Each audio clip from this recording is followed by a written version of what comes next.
शहर के कोलाहल से दूर एक पुरानी हवेली वीरान पड़ी थी। गांव के लोग उसे भूतिया हवेली के नाम से जानते थे।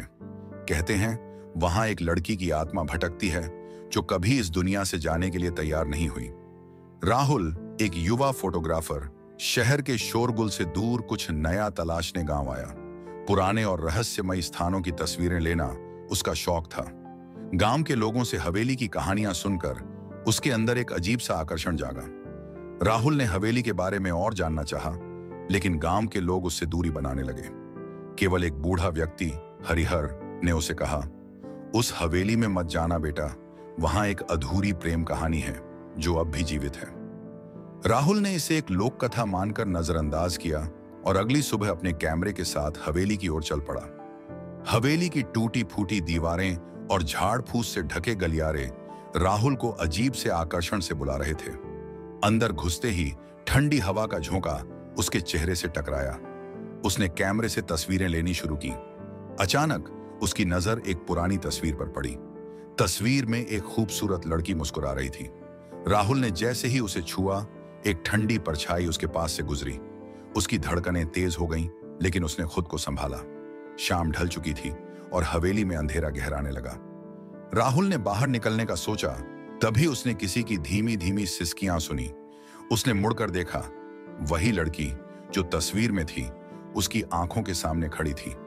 तुम कौन हो? राहुल ने हकलाते हुए पूछा। मैं तान्या हूं। लड़की की आवाज में दर्द और अपनापन दोनों थे। तान्या ने राहुल को बताया कि वह इस हवेली के पुराने मालिक की बेटी थी। उसे अपने एक नौकर से प्रेम हो गया था, लेकिन जाति और प्रतिष्ठा के नाम पर दोनों को अलग कर दिया गया। तान्या ने अपनी जान दे दी, लेकिन उसकी आत्मा अभी भी अपने अधूरे प्रेम का इंतजार कर रही थी। राहुल और तान्या की मुलाकातें बढ़ने लगीं। राहुल का आकर्षण अब प्रेम में बदलने लगा। वह समझ नहीं पा रहा था कि यह सच है या मात्र उसकी कल्पना। तान्या की आंखों में उसे एक अजीब सी चाहत दिखाई देती, जैसे वह राहुल के माध्यम से अपने अधूरे प्रेम को पूरा करना चाहती हो।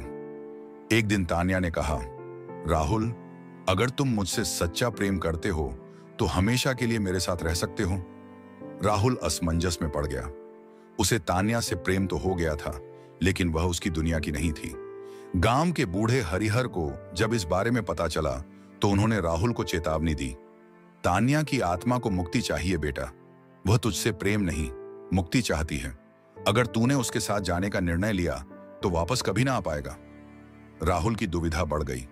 एक ओर तान्या का प्रेम, दूसरी ओर अपनी वास्तविकता। अगली रात तान्या ने फिर से वही प्रश्न किया।